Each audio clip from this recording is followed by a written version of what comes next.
చట్టానికే చట్టం ఉందని చెప్పి గౌరవించే రాజ్యాంగం ద్వారా గౌరవించబడినటువంటి చట్టం మీద పోలీసులపై హత్యా ప్రయత్నం చేసినటువంటి వ్యక్తులని పోలీసు వారు భయం చెప్పే పంతులో 4 దెబ్బలు కొడితే ఆ కొట్టినటువంటి వ్యక్తులు ఒక మానవ మృగాలు రౌడీ షీటర్లు ఒక్కొక్కరికై 10 కేసులు ఉన్నటువంటి వ్యక్తులు మర్డర్ కేసులు గంజాయి కేసులు ఉన్నటువంటి వ్యక్తుల్ని ఈ రోజు జగన్మోహన్ రెడ్డి గారు పరామర్శించడానికి వచ్చారంటే జగన్మోహన్ రెడ్డి గారికి సిగ్గుందా అసలు ఆ మాట అంటానికి కూడా బాధ. ఎందుకంటే రాజశేఖర రెడ్డి గారు అంటే మాకు గౌరవం.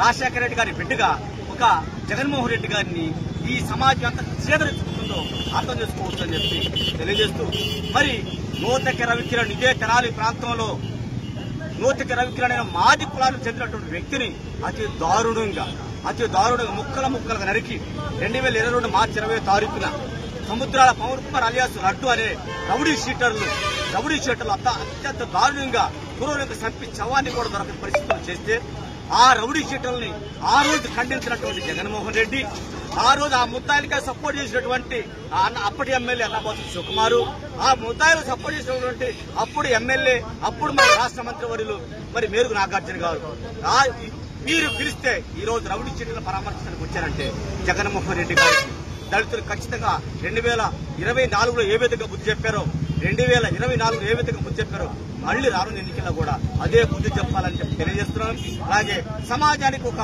విజ్ఞప్తి చెప్తా ఉన్నాను. అయ్యా, సమాజంలో ఉండే ఒకలారా దయచేసి ఏఎస్ఎన్ కాలేజీలో చేరకండి. ఏఎస్ఎన్ కాలేజీలో చెప్తున్నటువంటి పాఠాలు గంజాయి ఏ విధంగా సేవించాలి, గంజాయి ఏ విధంగా అమ్మాలి, మట్టర్లు ఏ విధంగా చేయాలి, బట్టర్లు ఏ విధంగా తప్పుకోవాలి, ఇలాంటి క్లాసులు ప్రత్యేకంగా అన్నాబోతు శివకుమార్ గారే చెప్పిస్తున్నారు.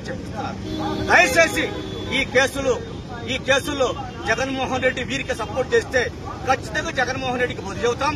ఇప్పుడున్న పరిస్థితుల్లో జగన్మోహన్ రెడ్డి వెంటనే తెనాలి ప్రాంతం నుంచి వెళ్లకపోతే ఉద్యమాలు ఉధృతం చేస్తాం.